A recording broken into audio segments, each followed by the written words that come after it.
You could have a kid at home for free. No one can stop you, right? Yes. But that's really hard, right? To like not have a doctor there, and there's a lot of risk. It's very scary, but there's a trade-off, right? Same thing with like, we can never afford and then daycare. On top of that, their food is free for a long time. Right? Exactly. If you can breastfeed, which is harder, there's risks. So then, and then he talks about a bunch of different things. It's the same thing with dating, right? We talk about this. I'll never find someone. I'm going to be single forever. Okay. You can find someone. It's just going to take a lot of work and time and effort. You have to put yourself in a position to be found. What does that mean? You have to live a public life. You have to go out. You have to meet people. You have to be seen, whether online or in person. You need to move to a place where someone you would want to marry would be, and try over and over and over and over again. What you're really saying is, I will never get married. I'll never meet the person I'm supposed to be with in my current situation where I'm like comfortable.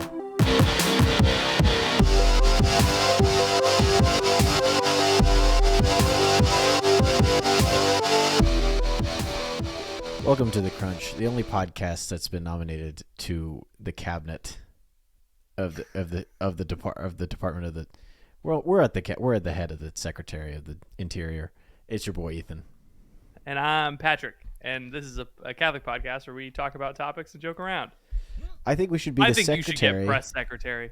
You think I should get press secretary? I think you should get press secretary. If you were nominated to the cabinet of Donald John Trump, what appointment would you prefer? Who up pressing the secretary? Well, if I was nominated to the cabinet of Donald John Trump, what would I pick? If I had my choice, DOD. Sick. I'm trying to come up with a she blank on my blank till I blank with where the last word is filibuster, but I can't figure out. I can't figure out what the joke is. Filibuster. Yeah, right. Darn near. She majority on my whip. Yeah, she whip on my majority. Like she whip on my majority till I filibuster is the correct. There you go. I think the only way to get there. But I think the filibuster is in the Senate and the majority whip is in the House of Representatives. I don't think it matters. It doesn't. It doesn't matter. No. Yeah, it does. She Mitch on my McConnell.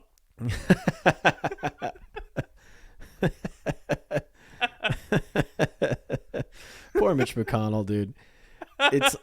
You spend decades looking like a lizard, and then you end up getting left behind by your own party. You know, that sucks, dude. It's sad. I would want to be DOD because in the 2007 film Transformers, Jon Voight played the Secretary of Defense, and he got to see Sector 7. He got to meet Optimus Prime. He got to see the Cube. I would like that job, please. I want to go to the Hoover Dam. I want to go to the Hoover Dam, and I want to see the what's the name of the cube in Transformers? Dang it! The Matrix. No. Oh, it's on the tip of my tongue. I can hear Optimus Prime. The Allspark. Thank you. The Allspark. I almost said the Allstate. Like a good neighbor, Optimus Prime is there. Yes. She bumble on my bee till I transform. There you go. That's something. Shia on my Lobo. That's a Catholic movie now that Shia has converted. It is. Transformers and the Catholic imagination. That's actually the if I could do anything, if I had $1 billion, I'd be like, Bishop Barron, I'll give you whatever, as much money as you want, but you need to do a video series, a high quality Word on Fire video series on the Transformers movies, and you have to take it seriously. You have to do it for real. It can't be a joke. It can't be a joke. It can't be a joke. You have to seriously analyze the joke in Transformers 2. The late great Hans Urs von Balthasar. Yeah, when he sees the two balls dangling on the giant Transformer in the second movie, he can be like, reminds me of do they have Hans truck Urs nuts in von. the second Transformer movie? It's not truck nuts. It's like a massive. So there's the transformer that sucks up the Egyptian pyramid, and you know what I'm talking about? No, I don't. It sucks up the Egyptian pyramid, and John Turturro is there, and it has two big balls. Yeah. And the tiny funny robots are like, look at the balls, and it's like I remember walking out of that movie, Transformers: Revenge of the Fallen, with my mom, and I remember vividly saying that was the best movie I've ever seen. Which, to be fair, I think when you're 12, it is. You know? It's like that was the best movie I've ever seen. I don't think I had seen a better movie to that That's point. Great. You know, I felt the same way about Chicken Little. Yeah, that's true. Chicken Little is good. I think if you have like, vague, Chicken Little is great. Hold on, pause. Go ahead. Yeah, I miss when they would come out with custom 3D glasses for the movie. We all had Chicken Little 3D glasses. Now all they make is like Fleshlight popcorn boxes that you have to. Yeah. That they're like, you want to have sex with this one? They don't make fun little boxes. They don't make fun little glasses anymore. Yeah. They make the flop. They don't even make the ones that look like this. The ones where you can pop them out and pretend you're a nerd, and then 6 years later you get those actual glasses. Yeah, the real 3D glasses. Yeah, we used to get those, and we used to have Nerd Day in my middle school, where it was like a thing that we would all get together and decide when Nerd Day was. And we would all dress as nerds, and then in 8th grade they banned it because they thought it was bullying people. And I was like, no one dresses like this. And then a kid got sent to the principal's office because he was dressed like a nerd. But that was just how he dressed. It was a great day. It was a fun day. That's so funny because then you can just any day you can be like, Patrick, today's not Nerd Day, and you could just at any moment you could just rip someone. That was the deal. Yeah. That's the whole appeal of having a Nerd Day. It was great. And then 2 years later, when my brother went there, they had Spirit Week, and one of the days was Nerd Day. And I was like, I see today. My culture is not your costume. You're carrying on the tradition right now. Damn. Keep going. I walked right into that one. You did. I'm proud of you. But it was like, looking back, it's funny because we would wear those real 3D glasses with the lenses popped out. And it was like the black, like thick horn rim glasses that I just wear now. For me, it was always dressed like a jacked Chad day. And that's what you are now. And I'm still living it. I've been working out again. Can I say that? That's good. Yeah, please do. I've been back under the iron.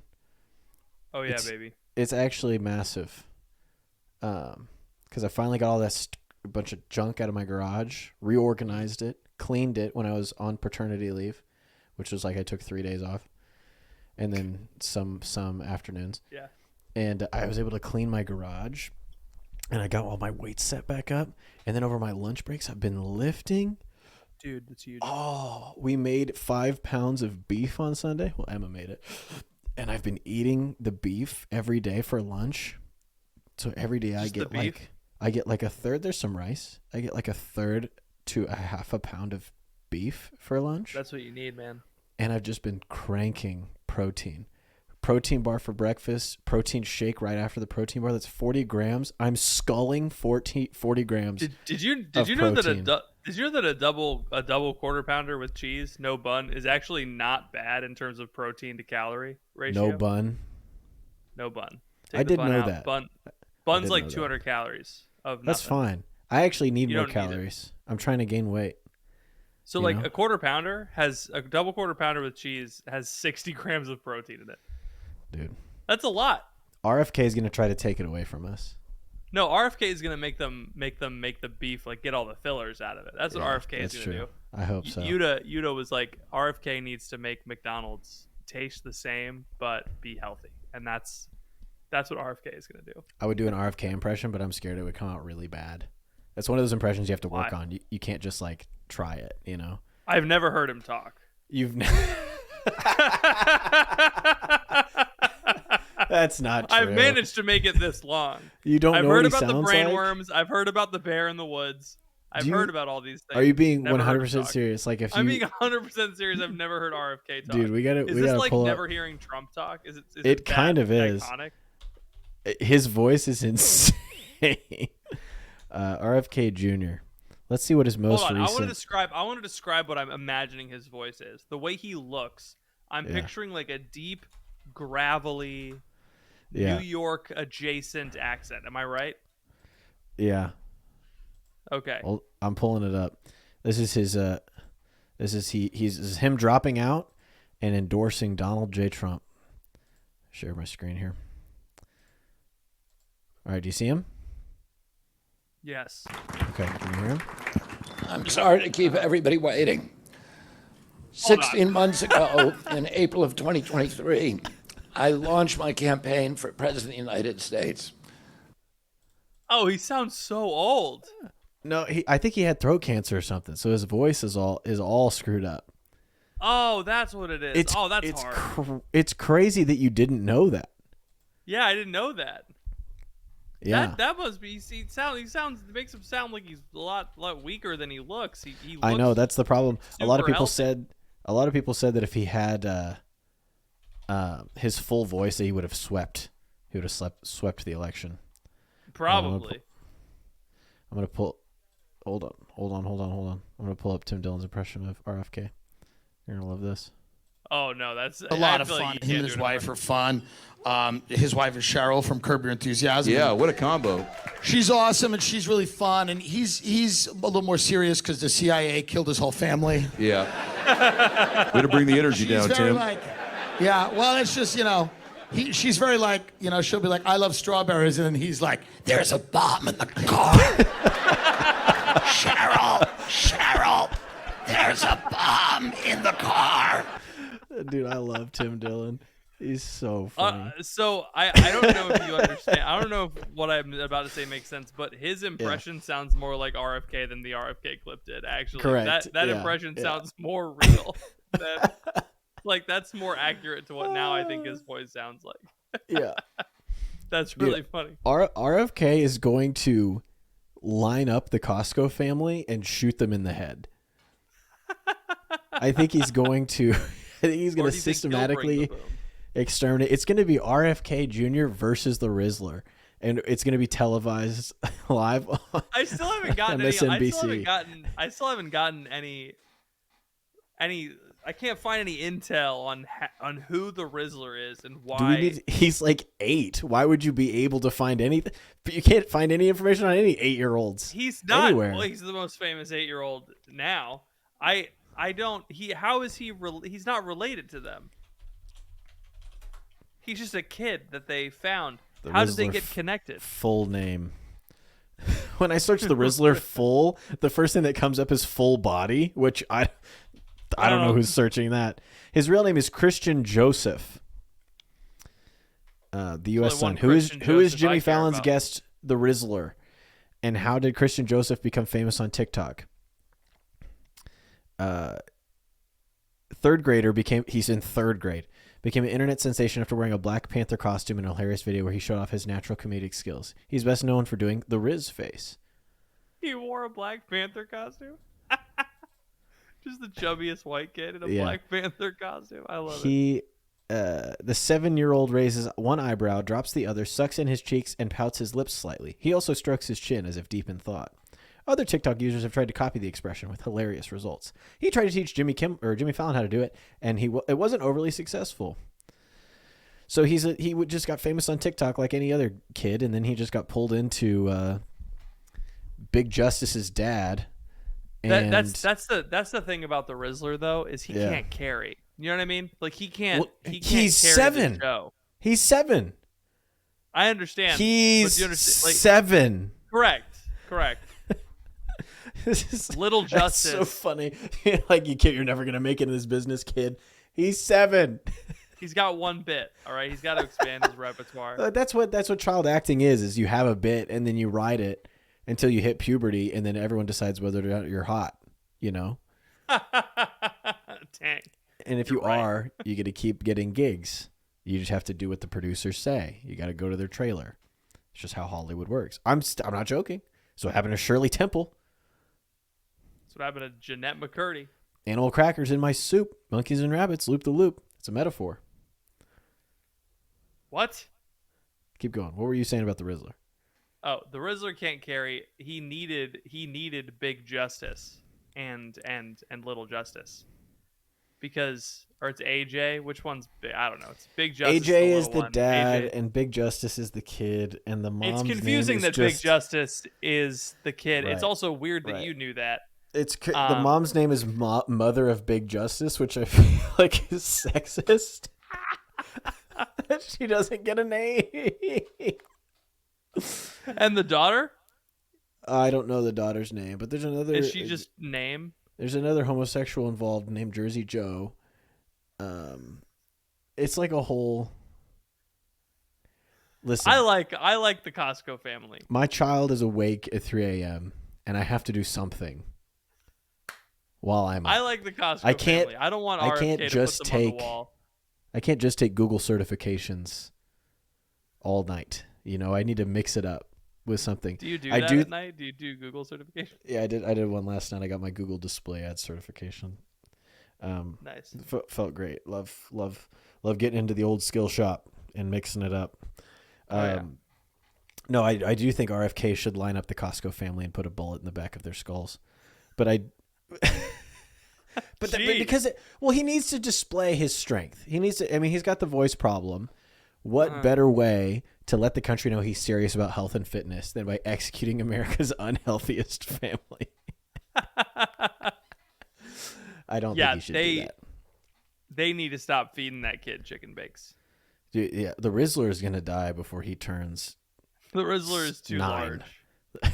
He's too large. He's They need also to- he's also so comically small. The funny thing about the videos is that he like the way that if they're all sitting at the table, he looks like about the same size as everyone else. But Yeah. when he was on Jimmy Fallon, his feet didn't even go over the edge of the chair. He didn't even. He was like laying on it like it was a Shea lounge. He was like laying Yeah. out. He was Yeah. kicked up, Yeah, did you see Jimmy wearing Fallon the most get expensive upset sneakers. every time that they turned to the camera and did the boom thing? Jimmy Fallon just got so mad. There's like a I bet. compilation of it's so funny. Can you please stop? Thank you. I love it when Jimmy Fallon gets mad. I love it when any late night host other than Conan O'Brien. Actually, I like it when Conan O'Brien gets mad because then he at least makes it funny. I just think you should respect Conan. You gotta respect Conan. Yeah. No, I think I'm excited. I'm excited to get rid of the. I'm excited to get McDonald's back. I'm excited to get rid of all of the things that are slowly killing us. I'm excited and to get rid of the poisoning us. Department of Education. I think it's very important to get rid of the Department of Education. Why is that? Because you hate kids and learning? No, it's actually quite the opposite. The Department of Education is not doing what it was set out to do. It was founded 45 years ago to fix our education system, and it didn't. And if I had 45 years to do something, I didn't do it, I would get fired.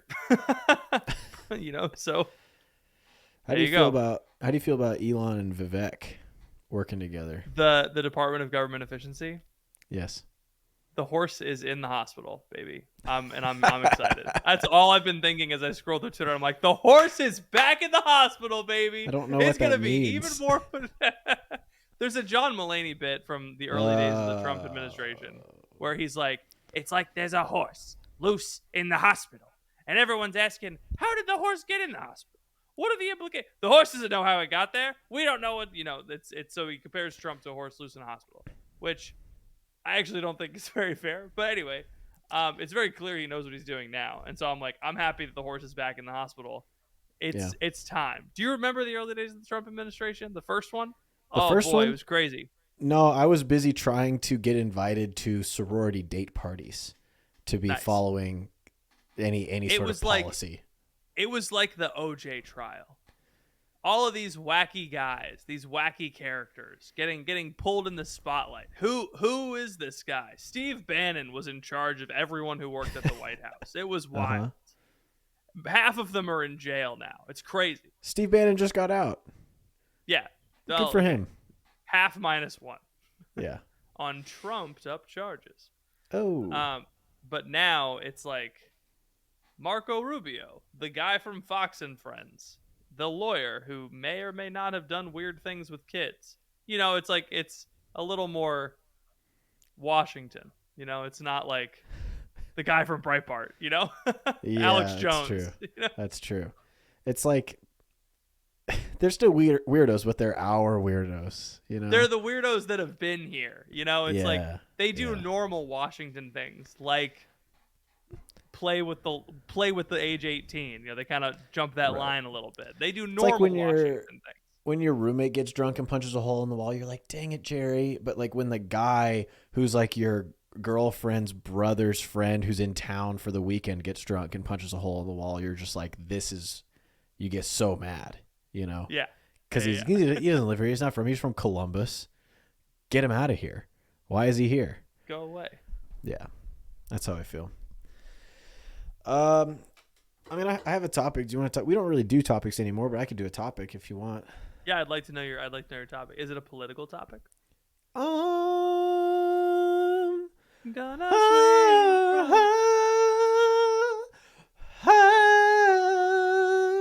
What is happening? Now that I'm singing, I don't really want to do a topic anymore. I'm kind of feeling a little gospel session with you. What do you think? We should, in. you know what we should do? I always talk about how we should go and do things. We should put on, Yeah. we should go join a black choir. I think they would dig it. I think they would like it. I've got a great falsetto, so I could be out up front. You've got beautiful dulcet tones. Yeah. And so you could tones be are back there. You got wonderful tones. Yeah, I killed it at the company karaoke party. Yeah, you want to talk about it? No, I think I've already talked about it. No, the pod. you told me on the phone that there was a karaoke party, but you haven't Oh, said, yeah. you didn't tell me anything about it. What'd you sing? I sang My Heart Will Go On. I only did Wow. like the first verse and the chorus. It was great. I did not hit the notes. Here, there's no. The toad meme, that was me the whole time. I love the toad meme, You know what I'm dude. talking about? I love And the so videos I- of the toad at the real Super Mario World where like he just does this little dance and the white girls go up to try and take a picture with him and he chases after him and they all scream. I love that video so much. I did My Heart Will Go On, and Yeah. that kind of got people loose. People were like, all right, if Pat can do that, I can do my song too. Sure. And then I sang Creed's Higher. That was fun. Wow. That was right in my like that was I was Yeah. like I'm gonna do one where I can sing like in Can earnest. you take me high? Yeah, high. there's not really It's there's the dynamic range on that song is pretty. It's very low, pretty but you small, could like yeah. you can like swing it, right? Yeah. And then me and 3 other guys did I Want It That Way. We did a Backstreet Wow. Boys song. It was fun. Dude, I think I would do if I did a karaoke now. I would do the all-star. Now that's what I call Oh, alt-right sorry. dog This was whistle not songs. today. This was not today. Oh, okay. There This is was a different time? karaoke thing that was on that was happening, and I left that. That was not. I was not Oh, involved okay. with that. Gotcha. Yeah, separate karaoke instead. If I did karaoke today, I would do that. Now that's what I call alt-right dog whistle music, and I would do YMCA. I would do Higher by Creed. I would do. That's all right. Dog whistle. I think so. I think Creed is definitely right-wing coded. Yeah. I would do Little Dark Age. I would do what's one more song? I would need 4 to round it out. You know, one for each year of making America great again. Again. I would just sing YMCA again. I would just circle back and double back on YMCA. Nice. The Tiny Dancer. You played that one from the. Tiny Dancer. Yeah, that's the song that was playing during the Ruth Bader Ginsburg thing. Trump. Yeah. that's Trump. pretty Show good. me, hey, President, show us where they shot you. That's pretty good. I don't know if someone's done that yet. No, I'm sure they have. Well, I'm proud of you for doing karaoke. Good work, man. Oh yeah, it was great. It's a good time. Your topic, please. Yeah, I'll do it. Your topic if I or your have to. life. Ethan, I'm running into a bit of a problem. Again? I accidentally introduced my son Leo to television and movies, Uh-huh. and it's so sick because he wants to see Jungle Book so bad. He asked me like Jungle Book, and he's so cute, and I want to show him Jungle Book, but I also don't want him to be addicted to television for his entire life. Have you experienced this yourself? Yes, my son really loves Peter Pan, and so every day it's see Captain Hook, want to fight Captain Hook. So we are deep in the minds, Same boat. in the grip of 1930s Disney films. They really got that stranglehold on it. They do. I was thinking, I was talking to Phoebe, is like, what are some ways that we can, kind of, because one way to go is like, I'm gonna cancel out digital stuff entirely, but it's unrealistic. I want to like set up rules and stuff for my family, like some kind of structure that we can use and stick to, sort of like a code to live Yes. by. Are you familiar with any place that I could get such a thing? Or A find out how to build Benedictine one? monastery. Yeah, right. A rule of life or something. Do you happen to know anyone who's had 16 children and could help me out? I do. There's a guy named Connor who actually wrote a book about this very thing, if you can believe it. It's called The Well-Ordered Family. And contained therein is the well-ordered family management system. So it takes out all of the guesswork, all of the confusion, all of the, how do I know how much time and energy put into this? How do I make sure that we got this taken care of? How do I invest for my children's future in more ways than one? It's all there in the Well-Ordered Family, which I really appreciate. Nice. And I believe they sent us a discount code for our viewers. They can get 50% off the book. Is that true? That's a really solid discount, actually. So hold on. Go to wellorderedfamily.com. I'm going there right now. Yeah. If you go to wellorderedfamily.com, you put that book in your cart and you use the code CRUNCH50, you'll get 50% off the book, which is great. You can go through the system, check it out, and then see what Connor has to offer. Yeah, go to wellorderedfamily.com, and up at the top you click Get the Book, and that'll take you to the book purchase page. And then coupon code CRUNCH. I'm applying 50. it right now. CRUNCH50, thank you, CRUNCH50. And look at that, I just got 50% off. So my book just went from $24.95 USD to $12.47. So huge. Wellorderedfamily.com. Take advantage of it now. Thanks so much to Well-Ordered Family for sponsoring this episode of The Crunch. The Simon Saris thread. Simon Saris, a lot of people, I feel like I started following him way back in the day. He's pretty big now. A lot of people follow him and look at his tweets. I've always been inspired by Simon Saris. But he had this really interesting thread. I'm going to read it and maybe comment on it. We'll stop once we get to the nugget. He says, this is when everyone was talking about the birth rate decline. But I think it has broader implications other than just the birth rate decline. I think it has implications for dating. I think it has implications for anxiety, depression, lack of religiosity, tradition, family structures, people struggling to get ahead. I think this to me summarizes everything. Wow. It's it's a lot. It's the code. It's the code that unlocks the Matrix. It's the red pill. It says, I think some of the birth rate decline can be attributed to two forces happening everywhere: increasing complexity and decreasing hardship. Life is both too complex and too good. Let me explain. Complexity. There are too many non-life decisions to make and navigate. What's the right healthcare plan? Did I pay my phone bill? My dishwasher broke and I needed an oil change last month. 115 IQ people are hardest hit. Am I really optimizing my IRA contributions perfectly with my health savings account? A lot of interventions don't help because they don't decrease complexity. Sometimes they increase it. And then he posts like a graph, which I'm not going to read. I have heard that it's like that yes. that people that are below average IQ the world that we've built is like difficult for people who have a hard time understanding complex things. Like we were talking about this. It's like, I don't know how to add a row to Excel. You should in the grand scheme of things, you should not need to know that. It's actually pretty simple to watch someone plant a seed or like smack a sword. It's like you just learn one thing and do it forever. But now it's like everybody has to understand how the healthcare industry works because we all have health plans. Mm-hmm. And it's like, that's too much to ask of every single person. He says 120 IQ people introduce complexity taxes on States that take decades to undo if they ever get undone. Most of the damage accumulates in 90 to 120 IQ people. So basically, people think that they're establishing something helpful, like healthcare or whatever any number of things are. But what it ultimately does is it just adds complexity tax, which I think is an interesting concept. So then on to the other half of the equation, which is decreasing hardship. This is good, but life is so comfortable now that people have a very weird frame of reference for hardship. The idea of serious trade-offs is more distant, and the trade-offs are greater than ever. We talk about this with the Dating Corner. For a medium smart person making a medium good salary, the amount of entertainment is larger than ever. Even the amount of career options are huge. All kinds of things are within reach that were impossible even for a prospective parent in the 1970s. Now, this is really interesting. A person in the 70s would consider insane luxury in terms of dining and housing and vacation and new cars. The median person takes for granted.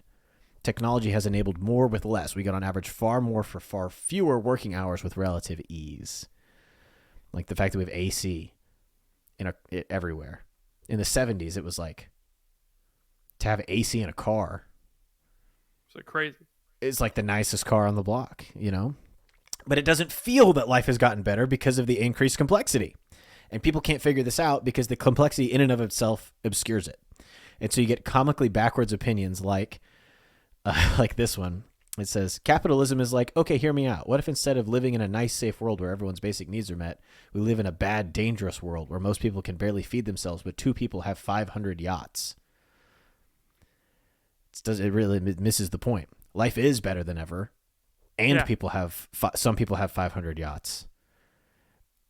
But it's complicated, right? It's not as simple as that, you know? Like it's like I remember like a conversation with my grandfather when I was a kid of like, so we have all this money, and he's like, yeah, and it's like, can't we just we can just print more of it, right? And he's like, no, it doesn't work like that because it needs to be, it needs to be like bad. It needs to there needs to be created for some reason. Like, okay, so it represents something else, and because he talked about gold, and I was like, oh, so like $1 is like a piece of gold, and he was like, not anymore. It's like it's like you gotta look at the M1 money supply, and we have to make sure that we have. It's like this is stupid. The Federal Reserve is run by 14 men. It doesn't make any. It's like I learned about the Federal Reserve in college. I was like, how did they come up with this? This is crazy. But yes, go on. Complexity. This is the last point. This is the last point that I think is the thing that hits it home. So life is easier than ever with more options than ever. We work fewer hours than ever, but people still feel trapped because we can't sacrifice anything. Too little hardship makes it really, really, really hard to increase your hardship at all. Like to willingly take on. It's harder than 1 to 2. Yeah. Exactly. To take on any extra suffering feels crazy. So the example he gives is going back to the 1990s middle class, which is lots of budgeting, never really eating out, not traveling very often, going on very few vacations. Like that's like, think of the Malcolm in the Middle family, right? Like living that way is not something a lot of people can tolerate. So they'd rather finance it, or they'd rather, live. So there's no sense of trade-offs. And so then he brings it all the way back around to children. A lot of people say, I want children, but what they're really saying is I want children with no trade-offs. And this has become the default frame, is that I will never be able to afford to have children. Well, no. Having a child is free, technically. Yes. So you could have a kid at home for free. No one can stop you, right? Yes. But that's really hard. Right? To not have a doctor there, and there's a lot of risk. It's very scary, but there's a trade-off. Right? Same thing with we could never afford daycare. Oh, and then on top of that, their food is free for a long time. Right? Exactly. If you can breastfeed, which is harder, there's risks. So then, and then he talks about a bunch of different things. It's the same thing with dating, right? We talk about this. I'll never find someone. I'm going to be single forever. Okay. You can find someone. It's just going to take a lot of work and time and effort. You have to put yourself in a position to be found. What does that mean? You have to live a public life. You have to go out. You have to meet people. You have to be seen, whether online or in person. You need to move to a place where someone you would want to marry would be, and try over and over and over and over again. What you're really saying is, I will never get married. I'll never meet the person I'm supposed to be with in my current situation where I'm like comfortable, you know, which is further exacerbated by a post that I saw the other day about, I don't want to hear any advice by people who got married young. I was like, well, why don't you maybe want the to hear people from who people got who are good? maybe the people who got married young know something that you don't, you know, and it's that they understood that this is a person that they got along with, that they could marry, and they just decided to do it, even though there's lots of sacrifice involved. And I understand your life has been very hard and you've been broken up with, and it sucks, but like, it's just weird to think that you have nothing to learn from these other people. Yeah. So I think it's interesting. In no other thing in life where you're like, I want to learn from the people who are in the exact same situation as I am. Right. That's actually that's a lot not of how you people learn. do. It's actually a lot of people do because it makes them comfortable.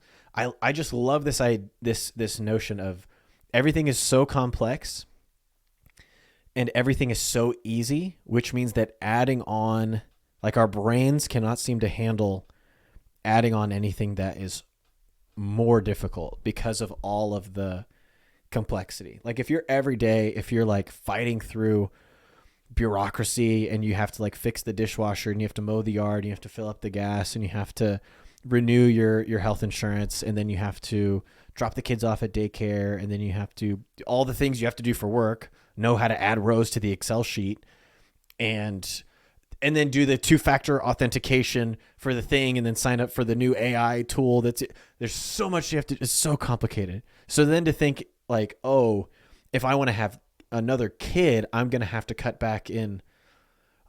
It literally breaks some people's brains to like have 'cause all then of it's this like, every day and then think of how can I add another layer on top of this? And they just say that they can't, right? Because they just give up. Go ahead. and because there is added complexity to having kids that is somewhat artificial, I think. Yeah. Like, You don't need Do the newest I- moo to plug into your pom pom that goes into the. I need Shamu. Do I need to go to a prenatal appointment every single week? Like, is that No. necessary? No.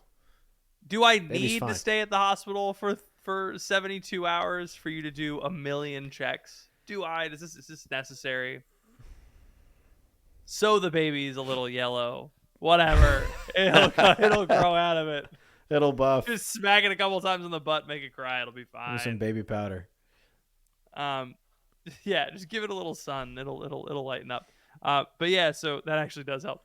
But yeah, it's there's added complexity, right? And it's there to supposedly help. He's saying it in a really, I don't think you need to bring IQ into it because IQ is like kind of, it's not even, we're not even operating off standard deviations here. It's like Sure. average people are at 100. It's the midwits are making rules to help the low IQ, like the unintelligent people, not die. You have to replace your car seat every 7 years. It expires. Yeah. Why? Oh, because like it can sometimes wear and tear, and so we have this policy, and we also have this system where you send us your address, and you have to update us if you move, so that we can let you know about a recall notice. It's not gonna happen. All right, that sounds too complicated. I'm just going to drive my child on my lap in the backseat, and that's what happens. Yeah. Right. Did you know that a lot of Americans don't use car seats? It's probably because it's just too complicated. It's too damn complicated to figure out. So they just don't do it. Yeah. I think the IQ thing is important because the world should not be built such that only the people who are able to digest the level of complexity that exists now are able to thrive. Like, you shouldn't have to be. I think IQ is helpful. It's like this is one of the few conversations where IQ is helpful, I think, because people with lower IQ, I'm not saying they're bad or evil or there's anything wrong with them, But if you struggle to sort data and like organize what's important and what's not important and do like hypothetical situations and think like abstractly, which is what IQ Yes. is, not everybody can do that. IQ measures which is rate of good. learning. Yes. And so people who can learn quickly can figure out, oh yeah, it makes more sense to open a Roth IRA for my kid because I can, if I just start an LLC and I do this, I can do this. All right, great, and they'll be set for life. Awesome. But like it takes it takes about an hour or so to explain that to someone who does not learn as quickly as you do. And Right. I had that experience a couple weeks ago. Because my wife doesn't there's a learn bunch as of- quickly as I do, and that's just Right. because she's not. That's just not how her brain works. She's more of like Exactly. a visual person. And I'm you sure know? there's things that she knows that explaining to you would take an hour because you don't have all of the pre-learned sub skills. You know what I mean? Like you're much more in that world than she is, right? So a I lot just of can't that come stuff up with an is example right now because I Right. don't care about those things as much because I'm selfish. which I also think is an indicator of being able to navigate complexity. Like if you can discard irrelevant information, then it's easier for you to be successful. Mhm. It's easier for you to navigate this stuff because like I don't get, there's one thing that I've learned is I don't get worried or stressed about things because I know that if there's really a problem, I can just like call a number and like I might have to wait 30 minutes to like get to the right person, but then I'll get an answer. So I don't need to like stress about it, you know? Yeah. And like deadlines don't really exist because you can just like pay a fee most of the time. Like if it's really an issue, it's like, all right, I'll pay the fee. Yeah. Darn, you know? So it's like, but you learn these things as you go. So maybe it's not IQ. It's just like people who have learned. And I think a lot of people don't get, for whatever reason, because of the way that they were raised, the environment that they're in, they don't get experience to navigating complexity. Yeah, it might. So maybe it's less, IQ is maybe an easy way to just put it out there and say it. But I think there's plenty of people who are high IQ who have not been given the tools necessary to Sure. navigate the world. And so I think Yeah. that's like wrong. So part of me is like, okay, charity should be such that we should make it so that everyone can navigate the world easily, right? To your point of someone should be able to look at the seed planter or look at the sword swinger and be like, oh, I can do that, right? All I need to do is go over here, talk to this guy, and then I can start planting seeds. And at the end of the day, he'll give me money and then I can go home. Right. But we've put all these layers in between. First, you have to give like- him your social security number, and then he Yeah. has to file a 1099 so that he can pay you as a contractor.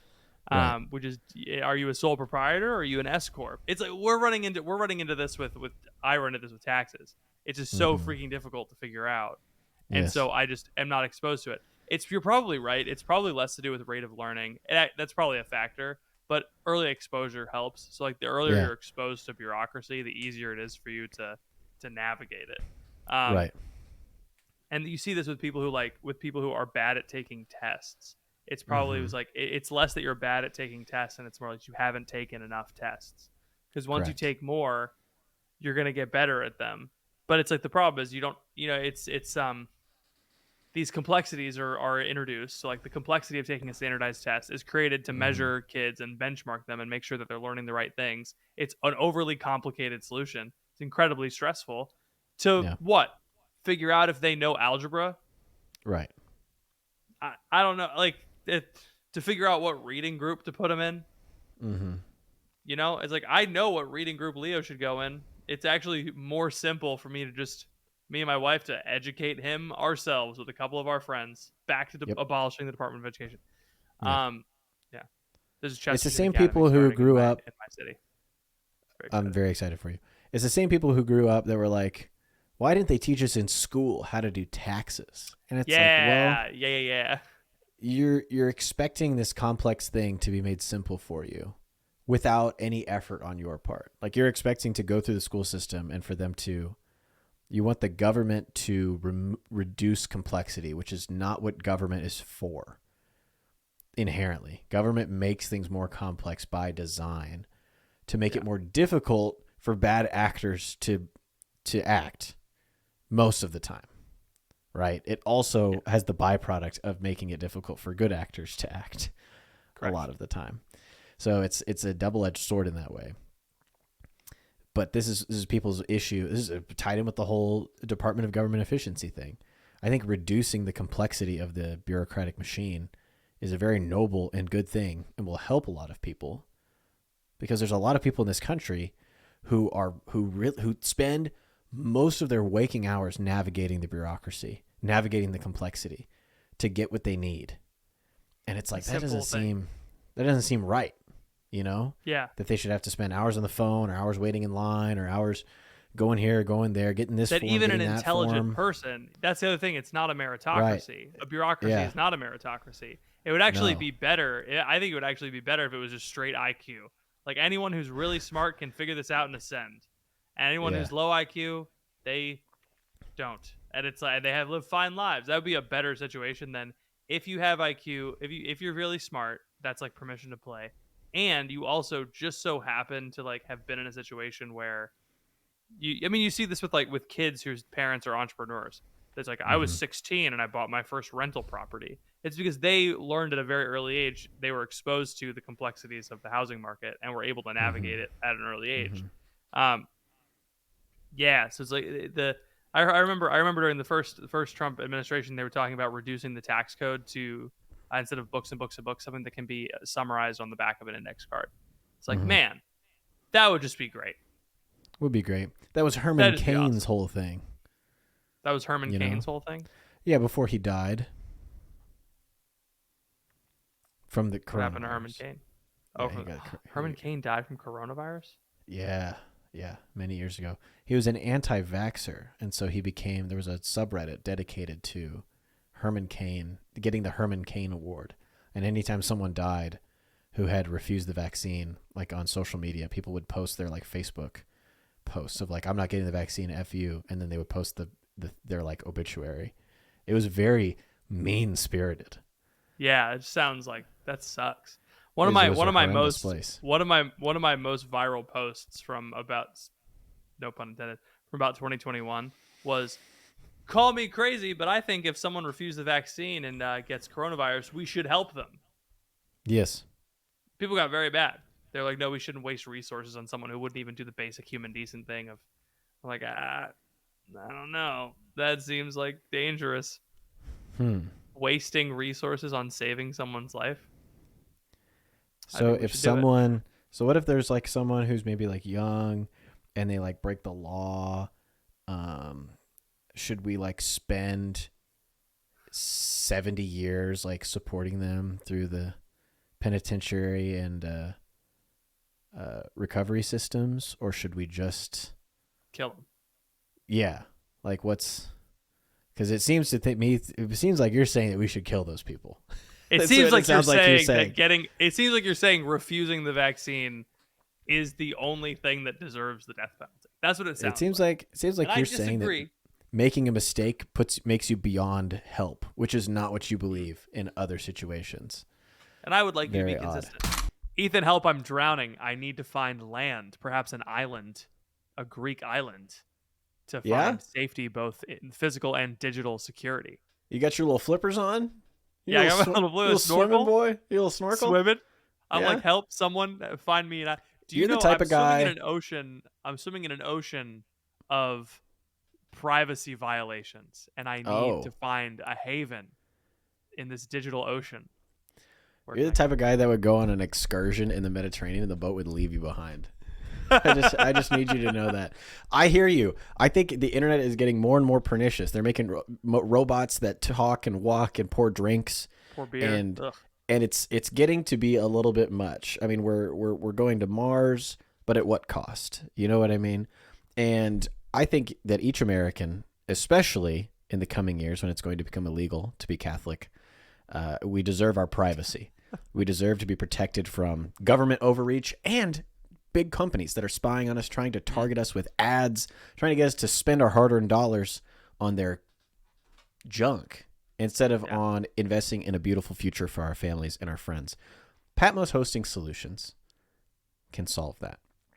Not only do they protect you from big tech, not only do they provide a one-of-a-kind integrated hosting solution for your business, for your website, for your platform, whatever it is you need. But they will never censor you. They'll never take your data. Even if they 100% disagree with you, even if they think you're the worst person on the planet, they have that integrity. And that's what I really love about Patmos. Yeah, Patmos has really helped us out over the past couple of months, setting us up on our website. We are believers. We practice what we preach. And so our podcast is secure on Patmos servers, free from any kind of external intrusion that might occur. And they got a great team. They'll walk you through setting it up. It's one-on-one service, which you're not going to get on any competitor Correct. web hosting services. You go to your whatever, your Wix space or your Wordly, whatever. They're not going to host your web. They're not going to walk you through hosting. You're going to have to set up some kind of nonsense. They're going to walk you through it. They're going to help you out. They're great over there. If you tell them that we sent you, you get 10% off. Go to patmos.tech. Let them know that we sent you. Thank you to Patmos for sponsoring this episode of The Crunch. I want to bring this back to dating quick. This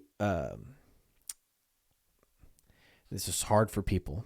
This is hard for people to understand. It's you got your rent, and you've got your job, and you've got your, all these things. I'm thinking about people back in the day, like, I don't know. I'm thinking of the early 20th century, where they would just be like, all right, I'm moving across the country now. Bye. And they would just like leave. Or people who we've talked about this before, the people who sailed across the ocean, immigrated to America, sailed across the ocean in search of a better life.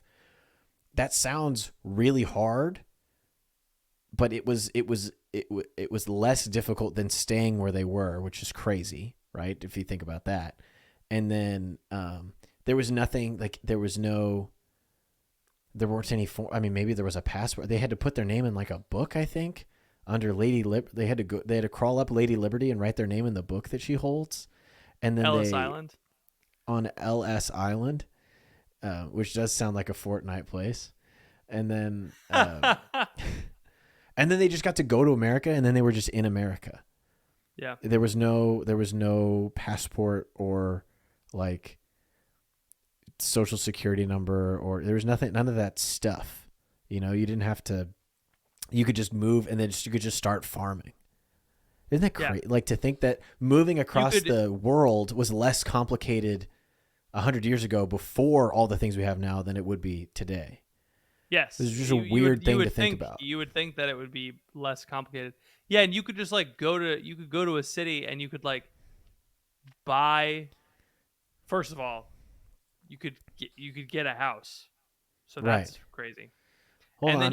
How about this? Get this. Get this. You could put a store underneath your house. Yes. And you could just sell stuff from it.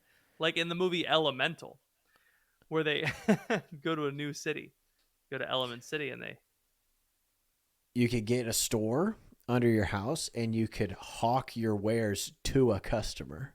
How about Me that? when I hawk my wares to a customer.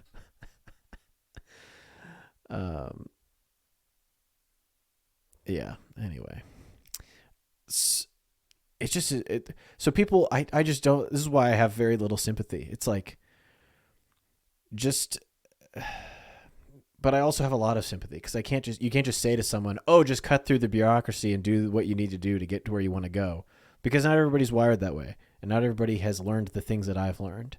So that's why it's difficult in the dating corner to be like, just move, because people can't see through the complexity, right? They don't want the trade-off. They don't understand that the trade-off is a necessary part of getting what they want. That's the thing. It's like, I think if you accept the trade-off, then the complexity ceases to matter, because you're like, I want this thing more than I want the pain associated with getting this thing.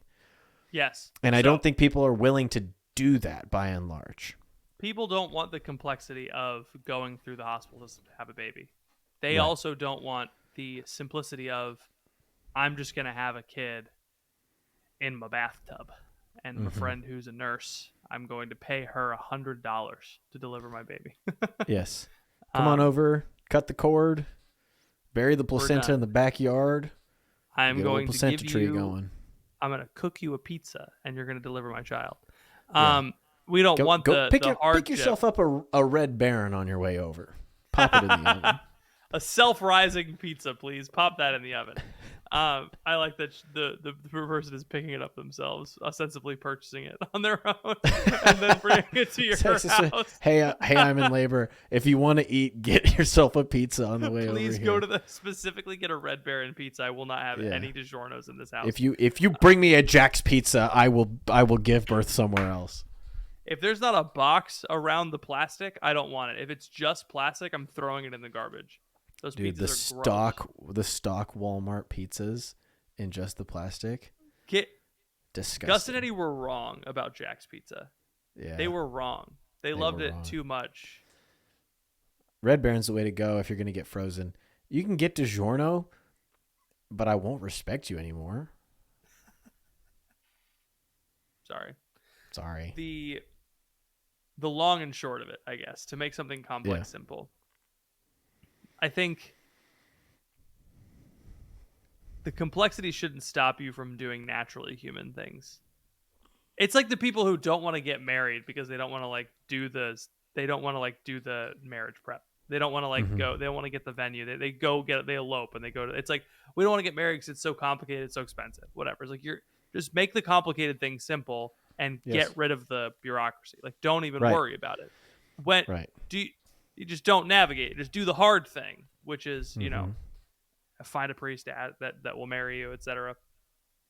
I don't know. It's people don't want the sacrifice that comes with eschewing the safety of the bureaucracy, because the complexity is also safe. That's true. You're like, someone is gonna take care of me through this whole process, and you have someone to blame if it goes wrong. Yes, that's another big thing. You have someone to sue. So this is Midwit world.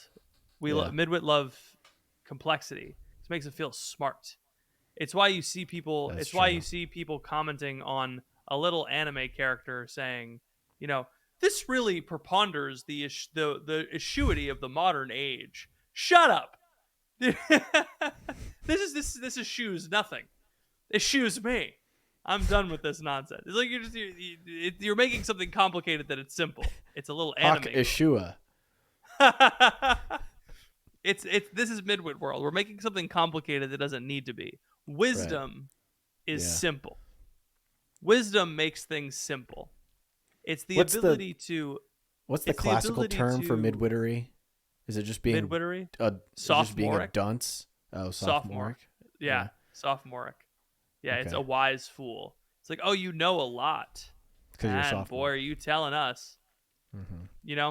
It's like I remember when I was 1 year ahead in math, right? So I had geometry with some sophomores. I remember a girl turning around like, "Oh yeah, like you're in biology. Biology is so easy compared to chemistry." And I was like, "It's the second week of school. How is it already hard?" Dude, I wish I could be in high school now. Pause. But if I was for normal reasons, please? I would just be so different if I had my brain now. I'd be so funny if I was in high school now, because a girl would become a youth minister. That's what true. I did. Well, girls would like, they would talk about this boy, and I'm like, you don't understand. You don't understand now, but I need you to hear me when I say this. Yeah. He does not matter and will not matter to you in the future. You just got to forget him. It's like if that girl turned around and was like, chemistry is so much harder than biology, I would look at her. I'd be like, do you think if I drank that liquid on the teacher's desk, it would kill me? And then I would go up and do it. And I would look right at her and I would die. And I would die. And I would be the funniest guy to ever live in the high school, because I would not only take down the know-it-all girl who pretends to not have studied, but she studied really hard. But I also would have shown that teacher for giving me a bad grade in biology. Man, I hate them. Well, I do think people are sophomoric. I think being sophomoric, your favorite movie is Interstellar. You're right. That's what it is. It's like, what kind of movies do you like? Oh, I really like Christopher Nolan movies. Oh. But then this is the other problem with this two sides of the coin. But then if you're like, well, my favorite director is Darren Aronofsky and I love all of it. Yeah, but then that's also sophomoric in a different way. Same kind of sophomore. I like Marvel movie. Marvel. My favorite movie is Transformers 2: Revenge of the Yes. Fallen. Yes. This Exactly. is wisdom. It's the It's bell like- curve meme. It Transformers really is. 2: Revenge of the Fallen, Interstellar. There was a period of time where I thought I had to pretend that, some long, wordless foreign film was my favorite movie. Now I can just say, like, oh, it's a toss-up between Ocean's 11 and Transformers. 2. Specifically 2. Transformers 2 is... Now, Transformers 2 is worse. I can say that with confidence. When I was 12, though. We should watch all the Transformers movies. We on say that about Patreon. every freaking franchise. I man. know, it'd Every be single fun. one. One day Every we'll do single one. something Well- cool on Patreon, you and me. Anyway, this episode has been fun. Thank you to our sponsors. Ethan, we're going to continue this conversation on our bonus podcast that is now being recorded directly after the show. So Yes. if you are looking for bonus content, wait a second, but the bonus podcast comes out before the podcast. Yeah, and? So are we going to we're going to record it now, and then it's going to reference things that happened during the show, Yeah. and the patrons aren't going to know what happened in the show yet. The patrons will be fine. We'll figure it out. The patrons are a hardy crew. They- So if they- you want the bonus podcast, if you want to hear what the conversation after the fact, we get a little crack a couple jokes, crack a couple beers, and Grab a we couple talk beer. and get a little loosey goosey and a little less guarded with our language. So if you want to join us there, Ethan.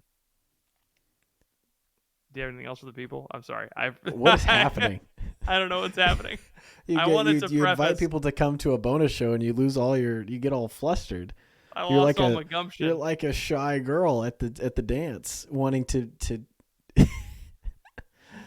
wanting me to come over and scoop you up. Ethan does want to be back in high school. All right. Dude, I was so cool. That's the thing. I I took doubt it. Spanish. I took Spanish.